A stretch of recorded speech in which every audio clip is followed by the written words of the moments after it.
Alegorías, simbolismos y misterios se deslizan por sus cuadros. Pintor de historias mitológicas, muchas ancladas en lo tardomedieval. La erótica y hermenéutica son los pilares de su quehacer narrativo y misterioso. Artista coruñés de larga trayectoria, Jaime Tenreiro nos acompaña con su último proyecto en Monti 4, después de estar ausente del ámbito galerístico un tiempo. Retorna ahora una actividad iniciada allá en los años 80, con pasión y cierta perversión.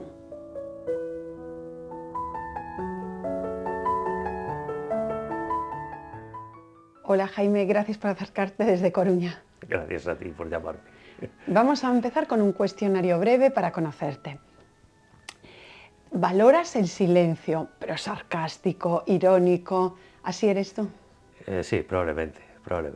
Sí, ¿algo más especial? No sé, es muy difícil definirse uno mismo, y más en público. Efectivamente, lo que has dicho es cierto. Poco más puedo decir. Provocador. Hombre, provocador dentro de la decencia, casi si quieres que te diga. Muy bien, estudias arquitectura, pero bueno, ya es que vienes de una saga familiar en la que hay muchos arquitectos, también pintores. Sí, he tenido mucha suerte porque lo que es la pintura, lo que es las artes gráficas, visuales, la arquitectura, pues casi las mamé desde la cuna y he tenido esa enorme suerte de, desde el principio, comprender la pintura. Cuando era pequeño ya me mandaban, suponiendo que yo iba también a ser arquitecto, porque parecía destinado a aquello, a la Escuela de Artes y Oficios que había en La Coruña, en los bajos del Instituto Femenino, en la Plaza de Pontevedra, y allá iba a que Quintas Goyanes y Mariano García Patiño y algunos otros pues me enseñaron a pintar, me explicaron cómo había que hacer las cosas, cómo era el primer toque con la trementina, luego el aceite, todas esas cosas, y para mí fue maravilloso. Y el sitio era excepcional, porque era un bajo de un edificio enorme, no sé si lo conoces, el Instituto Femenino, ahora ya no es femenino, claro que ya no puede haber, en fin, ya es polisexual.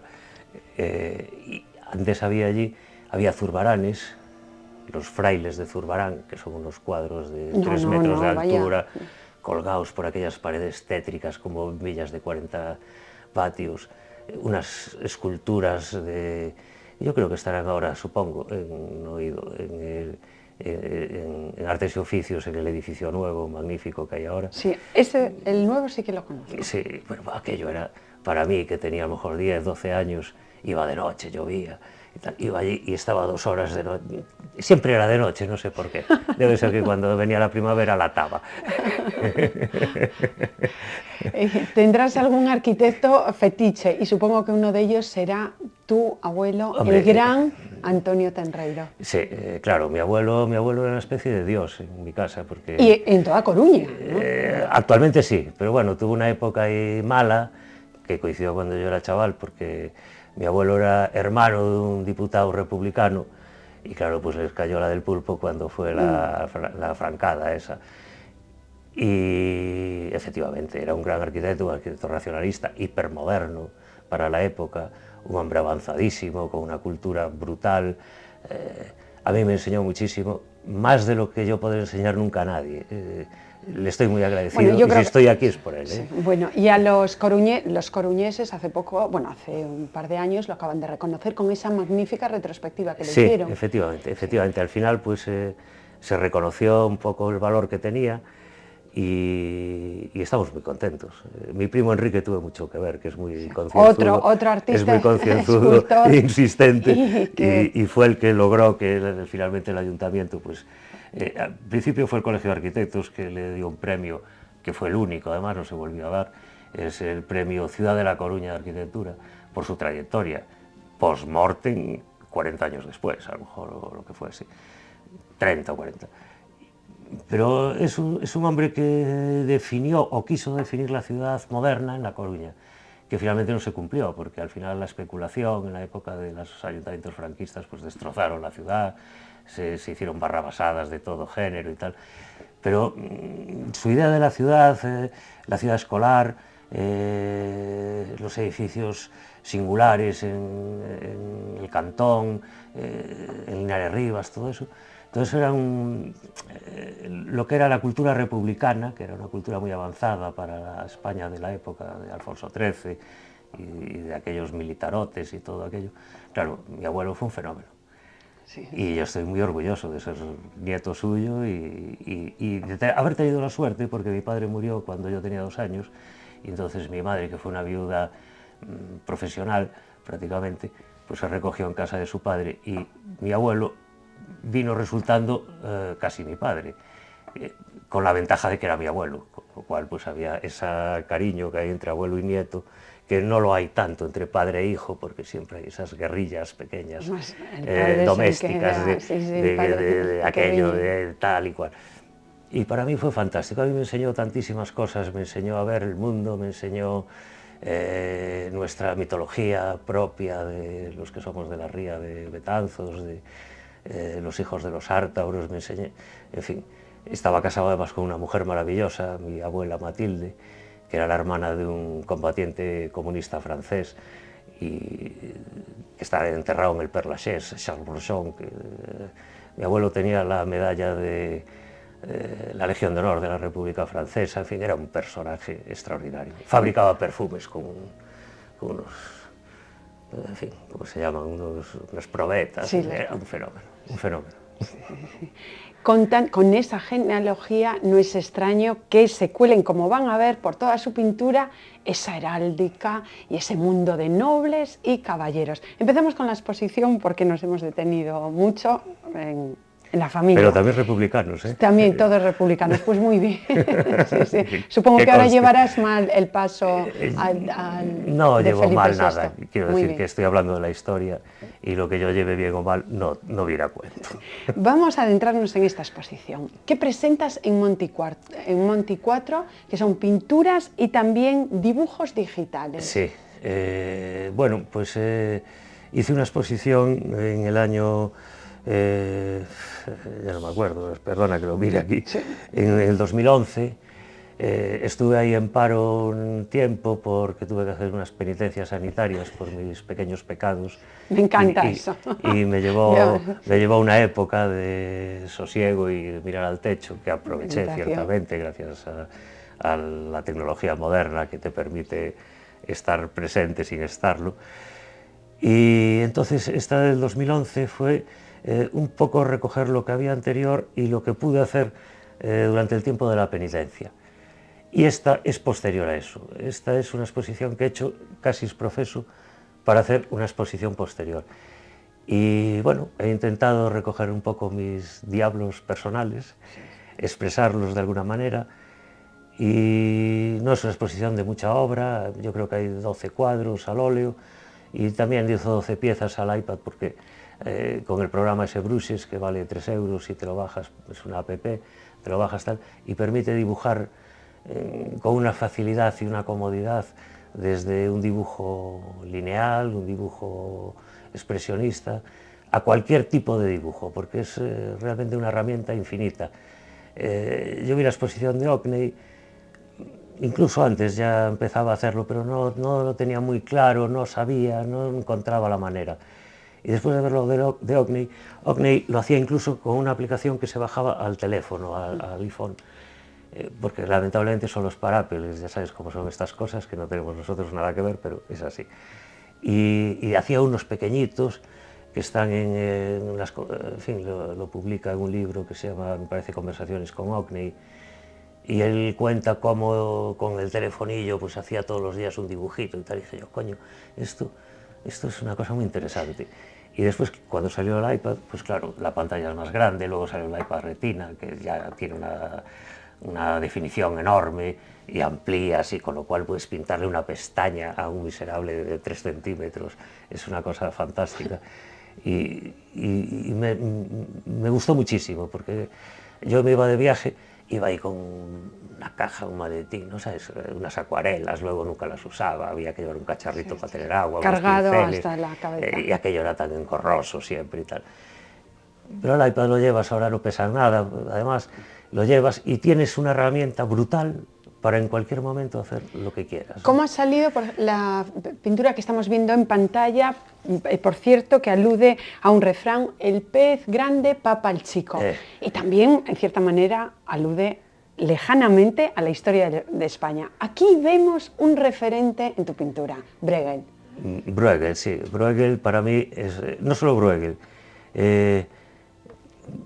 En la época de Felipe II, que fue un rey rarísimo y chiflao, pues tenía un individuo, Arias Montano, al que le encargó que organizara la biblioteca del Escorial. El Escorial es una máquina más que un edificio, es una locura. Hay incluso una anécdota fantástica de que cuando Juan de Herrera, que era otro mago, inventó el discurso de la piedra cúbica, una serie de alucinaciones sobre los sueños que había de una monja y tal, pues Felipe II le dijo en la capilla, no, aquí tiene que haber una columna, hay que hacer la columna, hay que hacer la columna. Y Juan de Herrera no le interesaba hacer esa columna, pero al final la hizo. Y entonces cuando inauguraron, le dice Felipe II, ¿ves cómo hacía falta la columna? Y le dice, no, sube por el andamio y pasa una hoja de papel entre la columna y el techo. Es decir, la columna es impostada. Sí. Bueno, pues Felipe II, a Arias Montano, que era un hereje, en el sentido católico del término, hoy diríamos un progresista, un hombre culto, tenía una relación con una herejía que se llamaba la familia Caritatis, que había en Amberes, en los Países Bajos españoles, que era una herejía magnífica, en el sentido que se llamaba la familia del amor. Creían que haciendo el amor se acercaba uno a Dios, en fin, una resurrección de los cátaros. Sí. Bueno, por eso a lo mejor también aparecen muchas orgías, ¿no? Como aparecen bueno, en tu... no tantas. Algunas sí, no tantas, sí, la que y todas discretas. Bueno, sí. Y vamos a ese... tenemos aquí cerrado, el catálogo de cerrado por pinturas. Un lujo de catálogo y un lujo de proyecto. Precisamente cerrasteis la galería. Y ahí estabais tres de los grandes, esos tres mosqueteros que son Alfonso Abelenda, Correa Corredoira y vos. Sí, gracias. Es un poco incómodo ser definido como grande, porque somos grandes amigos. Bien. Somos grandes amigos. Y fue un lujo, efectivamente, un lujo enorme, poder haber estado los tres tratados a cuerpo de rey por Suso Montero y familia en su casa, en su galería. Nos invitaban a comer, íbamos por la mañana, nos echábamos allí todo el día, teníamos nuestras viandas, nuestros vinos, nuestras cosas de tal. Y allí estuvimos y fue una cosa que yo creo que nos marcó a los tres, y a partir de ahí, que ya éramos amigos, pues ha habido una amistad ya que es imperecedera. Al punto de que íbamos a tener también en plato a Javier Correa, pero vendrá en otra ocasión. Perfecto, me alegra muchísimo. Y de esos murales nos detenemos, ya que no están ellos, nos vamos a detener en el tuyo, sí. Y la historia del cura de Villarrube, un personaje que vivió en el siglo XVI, que tenía un montón de heredades, bueno, niños, ahí había de todo, porque es una historia que primero te sedujo, evidentemente, sí, y te llevó a leer... Me sedujo cuando lo leí, cuando se leen algunas cosas que están en los archivos, que ahora se pueden ver perfectamente en internet, en los archivos digitalizados. Y este era un cura que era hijo de un Pedro de Belote, Pedro Tenreiro de Belote, que coincide el apellido, y eso fue lo que me llevó a mí a interesarme por él. Y bueno, esta era una gente que recogieron un poco de una manera, de aquella forma, la heredad que dejó Pedro Pardo de Cela. Estos tenreiros de Belote durante generaciones se fueron casando siempre con mujeres de Betanzos de la familia Pardo de Cela, con lo cual pues estaban muy próximos. Y cuando fue el ajusticiamiento del mariscal, pues su fortuna, sus propiedades, por un lado pasaron a los Arias de Saavedra, que como sabes los maltratados murieron en un castillo sitiados, la mujer muere porque se envenena con el pozo empozoñado, a él le pegan una pedrada en la cabeza con un arcabuz de aquellos o lo que fuera, una lombarda, lo que fuera. Y estos, bueno, se mantienen ahí una época. Y este cura es un cura de la época del siglo XVI, es decir, es un señor feudal y propietario de tierras, Bueno, el caso es que yo leyendo... Mujeriego. Evidentemente, ¿por qué no? Mujeriego y comedor de marisco, supongo. Bueno, por lo menos la mesa, Sí, la sí, mesa que tú sí, presentas, sí. ahí hay de todo. Yo lo que Desde quise el ahí hacer, cáliz, sí, sí, cálices sí, con... lo que quise es hacer lo que yo me imaginaba cuando leía la historia de este hombre, que no es ni mejor ni peor que otras, ni tampoco especialmente apasionante, pero sí muy, la documentación que hay es pormenorizada y permite ver un personaje de una manera muy nítida. Y También iba, entonces sí, yo sí, cerraba sí. así los ojos y decía, ¿cómo será Pedro Tenreiro de Lago, de la familia de Lago, de los Lagos de Vasco da Ponte y de todo esto? ¿Cómo será este hombre en su casa?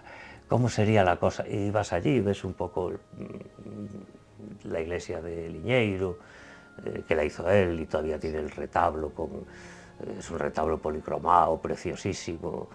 A Capela da Fame se llama, porque daban un poco de comer allí en las épocas posteriores, que hubo mucha hambre y todo esto.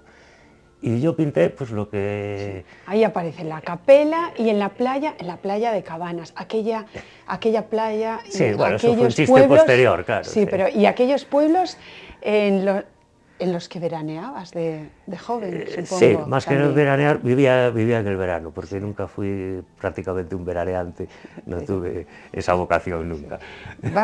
Jaime, hacemos un pequeño paréntesis. Mira quién está detrás de la pantalla, el galerista de Monti 4, Suso Montero. Esto es lo que nos comenta. Jaime Tenreiro es uno de los artistas más interesantes que tenemos en la Galería Monti 4.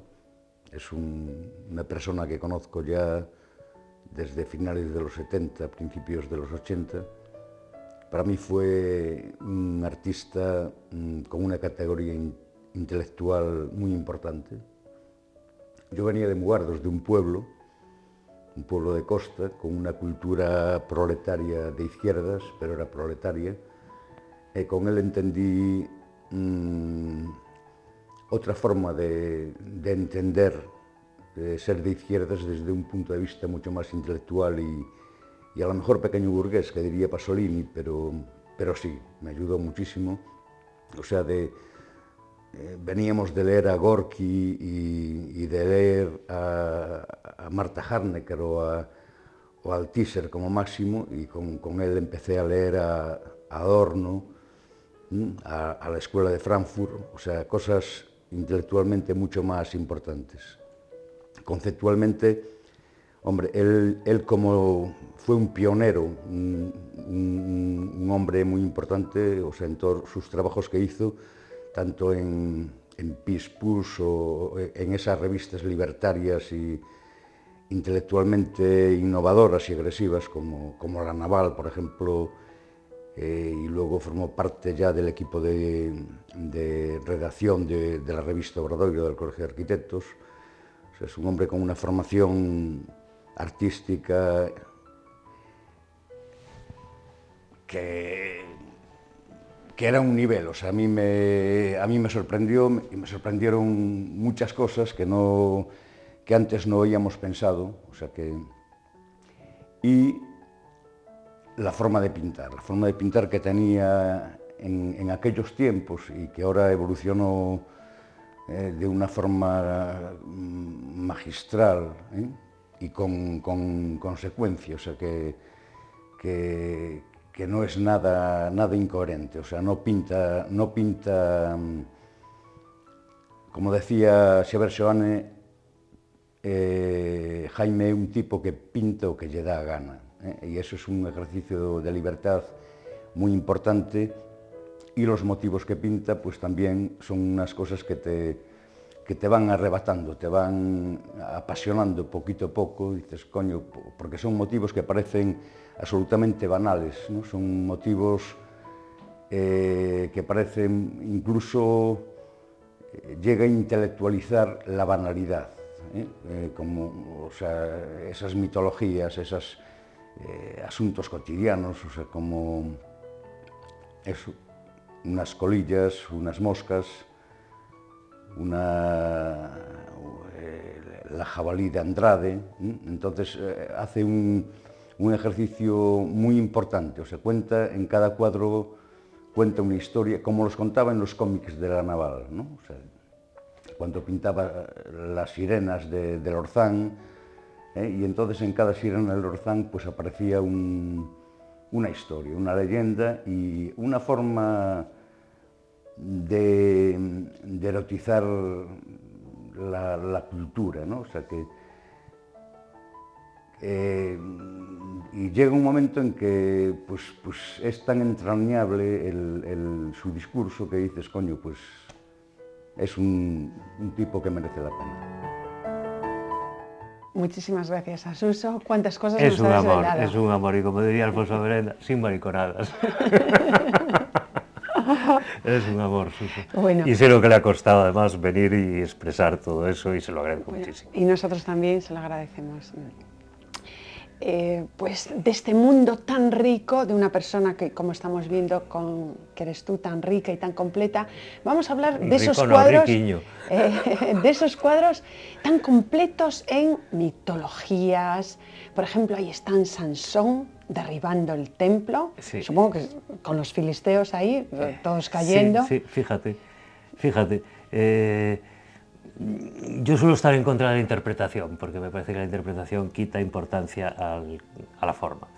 Y, perdón, yo creo que un pintor se refiere fundamentalmente a la forma. La interpretación pues, es un paso posterior, generalmente dado por gente que odia la pintura, ¿no? Y quiere asimilarla, organizarla, repartirla en cajones, guardarla. Yo cuando pinté ese cuadro, aparte de la evidencia clara de Sansón derribando el templo, que es una cosa que siempre te sorprende, dices, coño, un tío va y derriba el templo y se le cae encima y tal. Bueno, mi idea ahí, como es Sansón, está pintado de rojo, mi idea es un poco la célula cancerosa que invade el organismo humano, el organismo social, y lo destroza. Y esa es una manera que no se ha visto. Hay 500 interpretaciones y la gente me pide en las exposiciones, claro. ¿Pero qué quieres decir? Yo no quiero decir nada. Si quisiera decir, ya lo diría. Yo pinto. Yo estoy en contra de la interpretación. Me parece que la interpretación es un paso distinto del pintor. El pintor pinta y, desde mi punto de vista, ha de callarse. Y los demás, bueno, pero los demás vemos pues antiguos mitos, eso como Leda y el cisne, además lo que dices tú, variantes, ¿cómo lo varías? ¿Qué manera?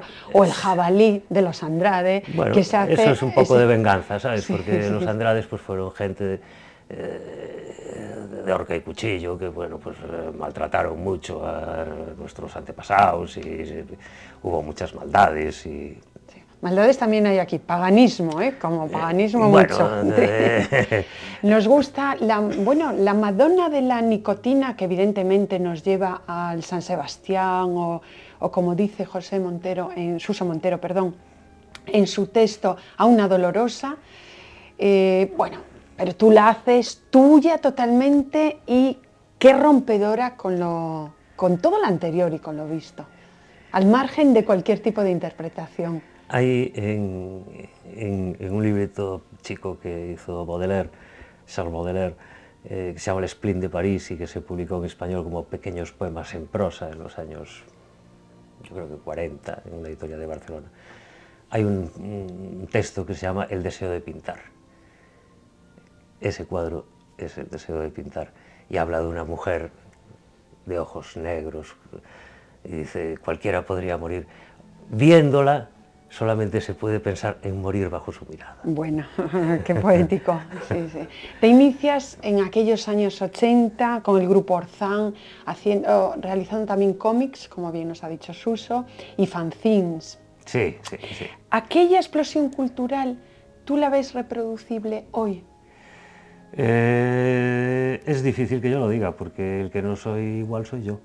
Que ahora soy un viejecillo. Bueno, no tanto, prematuro, sí. Y en aquella época era un chaval. Y entonces la fuerza de la juventud es lo que nos llevaba a aquella posibilidad. Hoy somos más reflexivos, desgraciadamente más cultos, por tanto menos espontáneos. Supongo que hoy habrá gente de la edad que yo tenía en aquella época que pueda ser capaz de hacerlo. Yo ahora ya estoy en otra terraza del mismo edificio, una terraza que da más el sol y que tiene hamaca. En aquella época pues andábamos de pie y a poder ser en un solo pie en la barandilla. Nos queda muy poco tiempo, pero yo creo que es suficiente para ver esos referentes. Te deja seducir por la pintura metafísica, por la trasvanguardia italiana, un poquito de surrealismo, pero también miras al arte renacentista. ¿Son esas tus fuentes? Sí, bueno, ya sabes que hay una tendencia actual a nivel intelectual, no actual porque ya es de los años 80, a partir de Danto, de que nos habló del fin del arte histórico, del fin de las vanguardias, que efectivamente así ha sido, es decir, las vanguardias eran movimientos que cada 2 o 3 años, el fauvismo duró 2 años, y fíjate lo que fue el fauvismo, y pues los posteriores duraban incluso meses. Ahora los vemos todos escritos en la historia del arte y nos parece que aquello fue tremendo, pero realmente era una especie de prêt-à-porter casi de temporada, ¿no?